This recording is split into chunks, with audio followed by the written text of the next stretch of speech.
Shalom, jemaat yang diberkati oleh Tuhan. Selamat hari Minggu bagi kita semua. Sebelum kita mendengarkan firman Tuhan pada minggu ini, mari kita satukan hati kita bersatu dalam doa. Kami puji dan muliakan nama-Mu ya Tuhan. Sungguh Engkau Allah yang luar biasa, Allah yang senantiasa melawat dan memberkati setiap kehidupan kami. Pada minggu ini kami mau mendengarkan kebenaran firman Tuhan.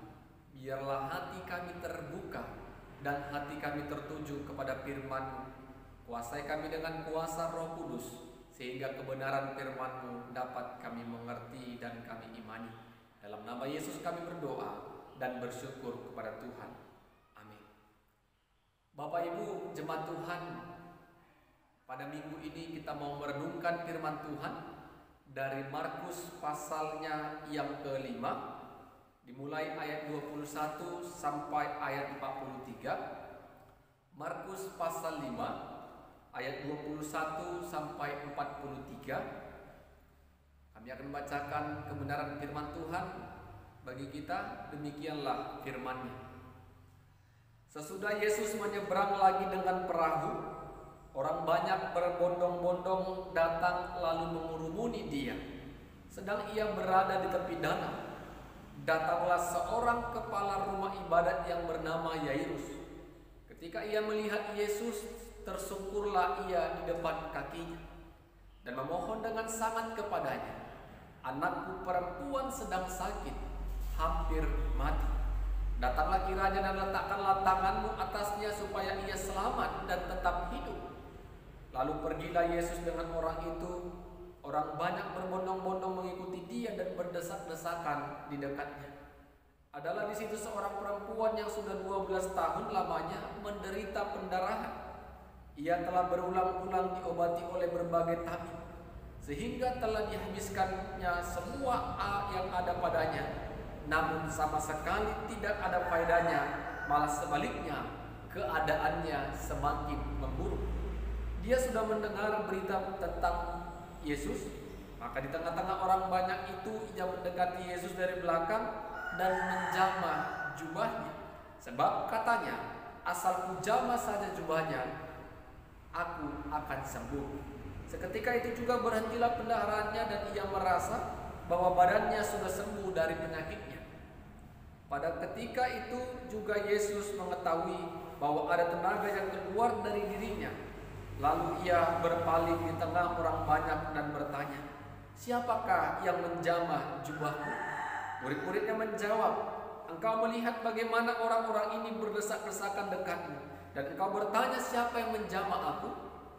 Lalu ia memandang sekelilingnya untuk melihat siapa yang telah melakukan hal itu.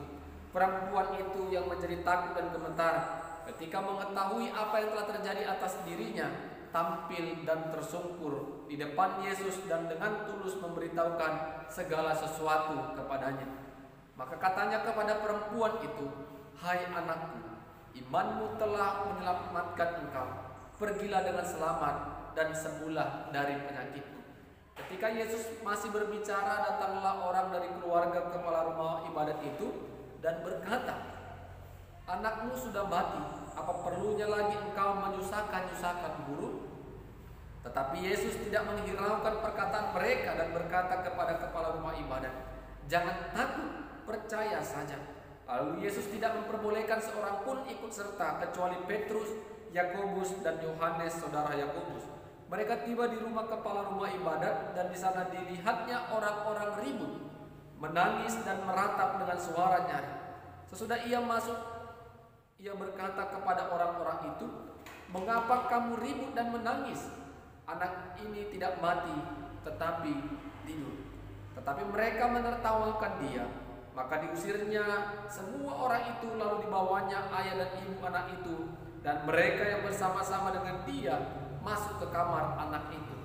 Lalu dipegangnya tangannya anak itu, katanya, "Talitakum," yang berarti, "Hai anakku, aku berkata kepadamu, bangunlah." Seketika itu juga anak itu bangkit berdiri dan berjalan.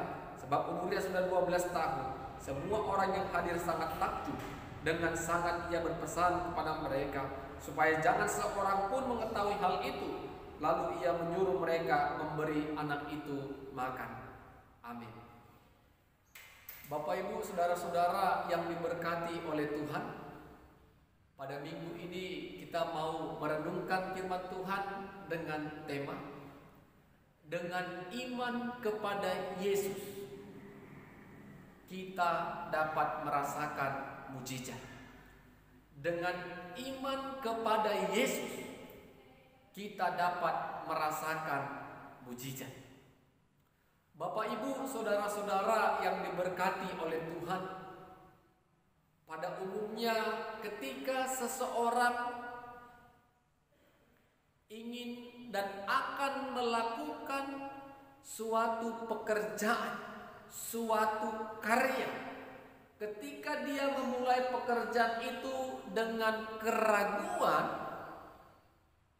maka pasti hasil yang dia dapatkan, hasil dari karya yang dia kerjakan tidak akan memiliki hasil yang maksimal.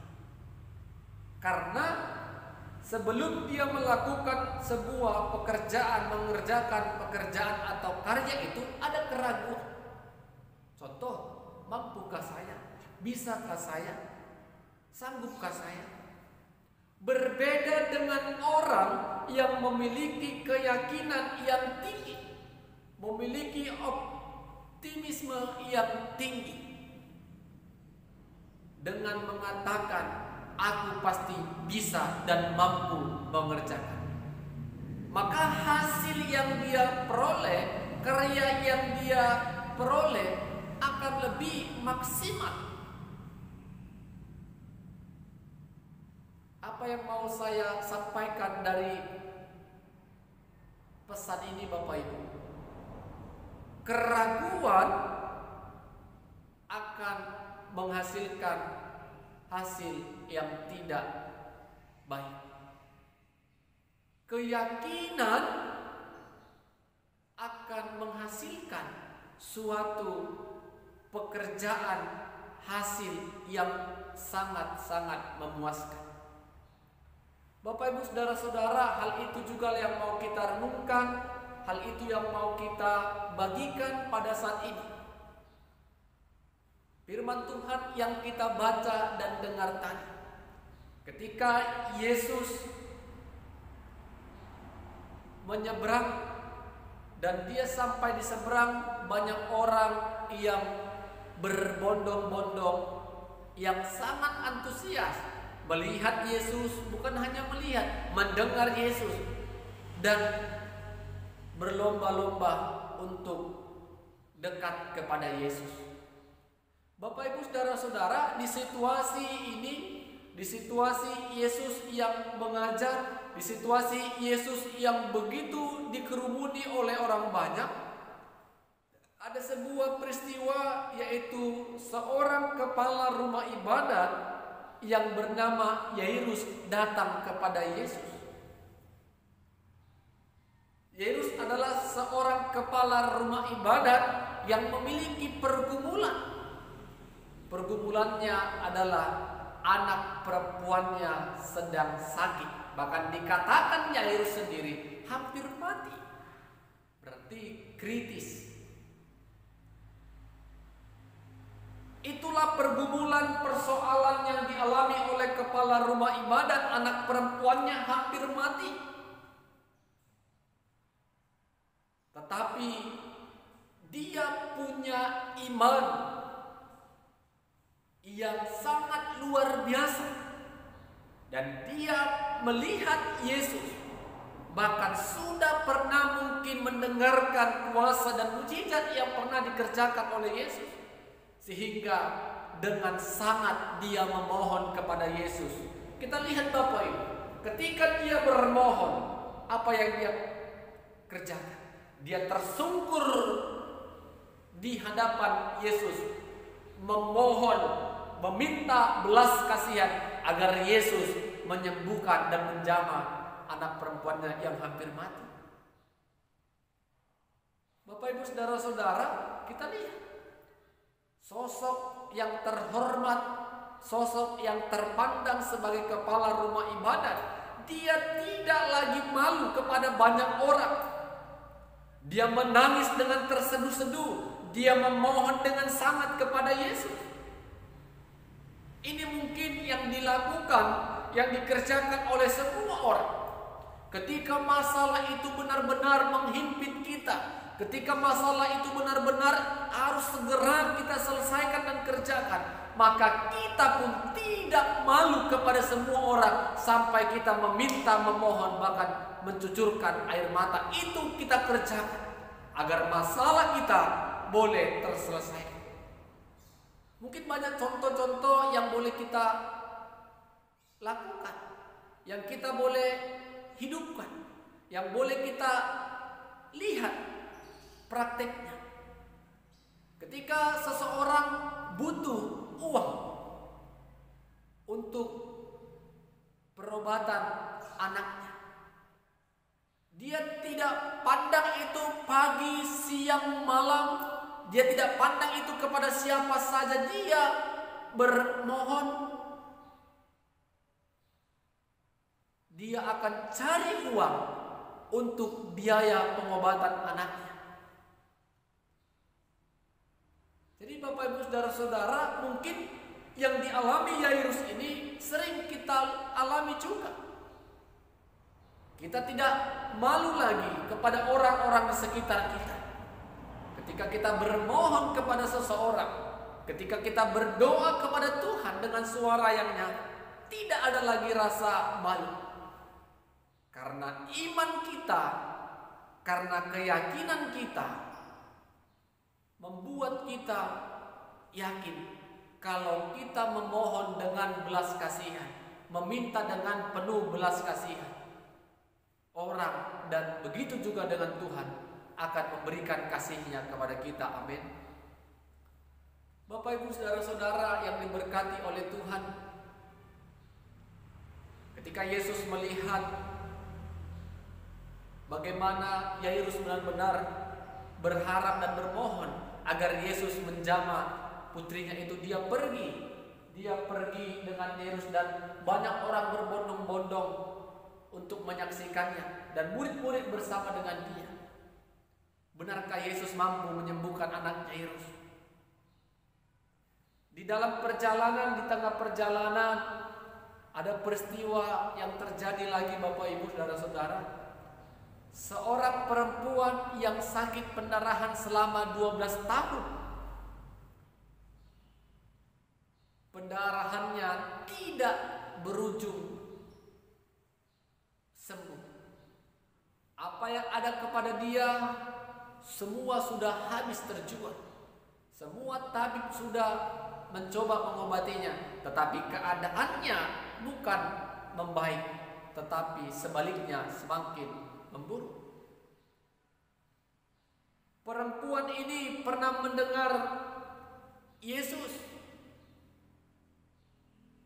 Ketika Yesus mengajar, ketika Yesus menyatakan mujizat, ketika Yesus menyembuhkan orang, perempuan ini memiliki keyakinan yang penuh.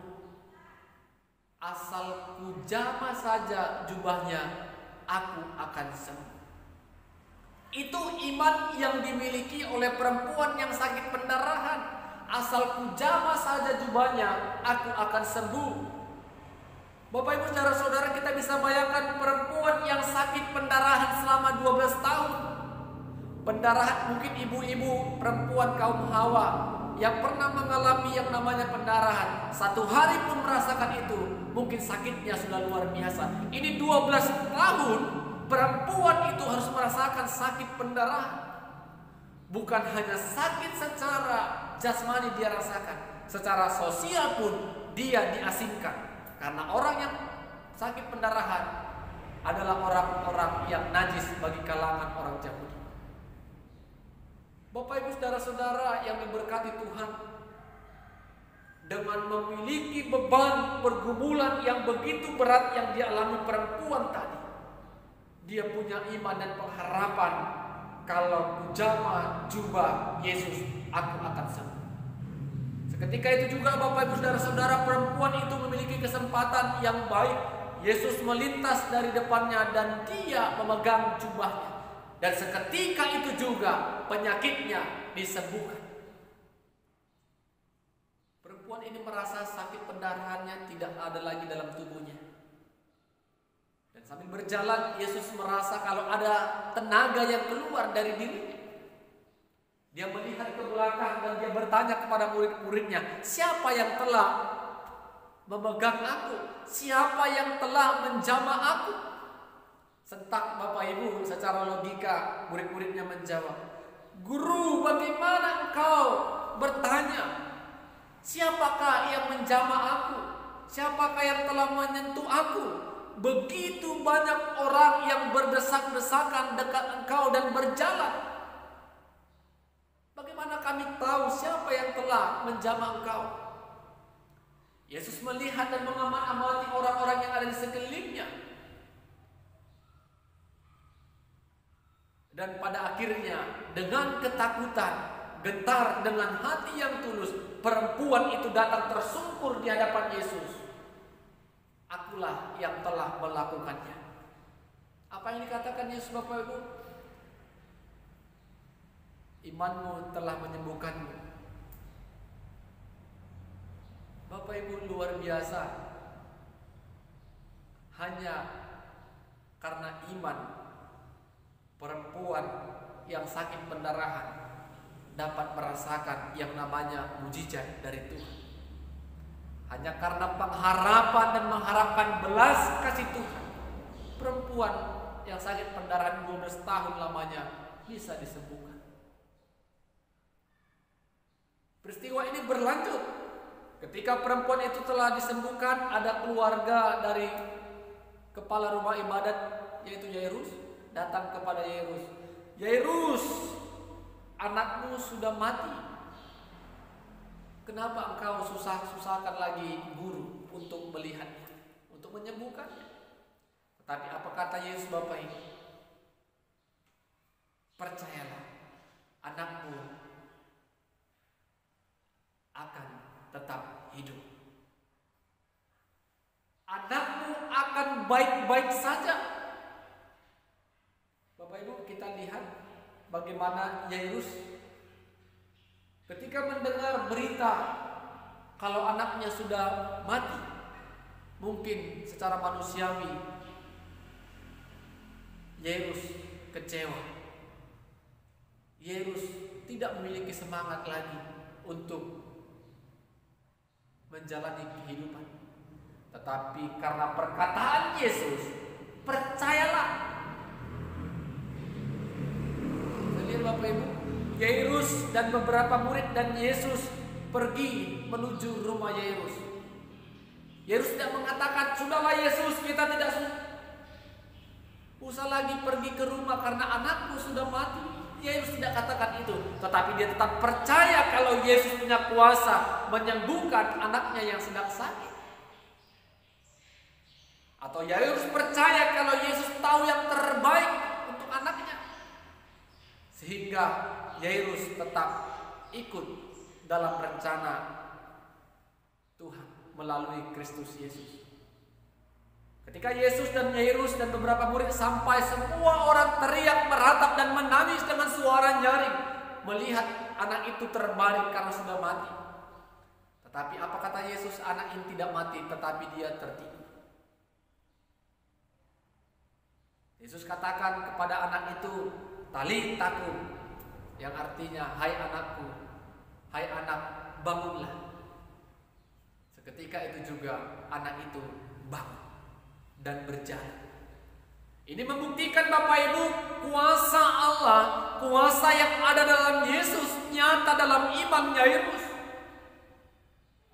Anak yang sudah mati, anak yang sakit tadi boleh bangkit, boleh bangun dan memiliki kesehatan yang baik. Ketika dia berjalan dan Yesus berkata, beri dia makan, dan anak ini memakan makanan itu. Bapak Ibu, luar biasa. Lihat. Bagaimana Yairus harus menunggu waktu yang agak sedikit lama untuk menantikan mujizat dan kuasa Tuhan. Bisa saja Bapak Ibu Saudara, Yairus marah kepada perempuan yang 12 tahun sakit pendarahan itu. Jangan halang-halangi kami, aku lebih perlu untuk bertemu dengan anakku bersama dengan Yesus. Yairus sabar menunggu pekerjaan atau karya Kristus nyata dalam tubuh perempuan yang pendarahan tadi. Apakah Yairus kecewa karena sedikit waktu yang lambat yang Tuhan berikan untuk menyatakan dan merasakan mujizat dan kuasa Tuhan atas kesembuhan anak itu? Tidak. Yairus tetap percaya dan yakin Tuhan akan memulihkan dan menyembuhkan anaknya. Bapak Ibu Saudara-saudara, kita belajar dari kedua orang ini. Iman kepala rumah ibadat dan iman perempuan yang sakit pendarahan selama 12 tahun sangat luar biasa. Dengan iman mereka menyaksikan dan merasakan mujizat dari Tuhan. Begitu juga dengan kita. Mungkin banyak persoalan yang datang dalam hidup kita, banyak sakit penyakit yang menghampiri hidup kita, banyak pergumulan baik rumah tangga, anak-anak dan keluarga yang menghampiri hidup kita dalam kesusahan dan persoalan. Pernahkah kita percaya? Pernahkah kita memiliki iman kalau Yesus akan ikut campur tangan, kalau Yesus akan ikut bekerja untuk boleh menyelesaikan setiap pergumulan, setiap persoalan, permasalahan yang aku alami? Bapak Ibu Saudara-saudara, pengharapan kita, iman kita kepada Tuhan, kita berharap belas kasihan Tuhan menyertai kita. Kita ingat firman Tuhan minggu lalu, bagaimana murid-murid kurang percaya ketika mereka perahu dihantam oleh taupan. Apa kata Yesus Bapak Ibu? Kenapa kamu kurang percaya? Hai kamu orang-orang yang tidak percaya.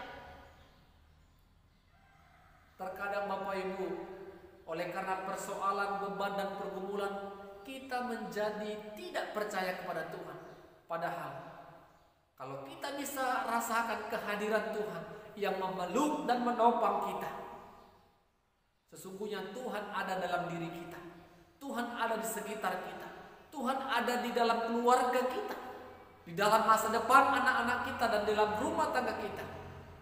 Mengapakah kita kurang percaya? Kita harus menaruh iman kepada Yesus, iman yang percaya, karena dengan iman kita merasakan mujizat dan kuasa dan kasih-Nya. Amin. Kita berdoa. Kami bersyukur kepadamu ya Tuhan buat firman-Mu yang telah kami dengarkan. Kami sungguh terberkati lewat peristiwa ataupun kejadian dari kepala rumah ibadat dan perempuan yang sudah sakit pendarahan selama 12 tahun. Iman mereka sungguh luar biasa Tuhan. Melalui iman mereka kami terberkati. Kami percaya Tuhan, kami memiliki pergumulan, persoalan hidup yang berbeda-beda. Tetapi ketika kami memiliki iman seperti Yairus dan perempuan yang sakit pendarahan tadi, maka kami tetap dapat merasakan, menyaksikan kuasa dan mujizat Tuhan hadir dalam hidup kami. Berkati hati dan iman kami Tuhan, agar iman kami berpegang teguh kepada Yesus sebagai Tuhan dan Juru Selamat. Dan kami berharap belas kasihan Tuhan yang senantiasa menjamah hati dan memberkati setiap kami. Terima kasih Tuhan, dalam nama Yesus kami berdoa dan bersyukur kepadamu. Amin. Shalom. Tuhan Yesus memberkati kita.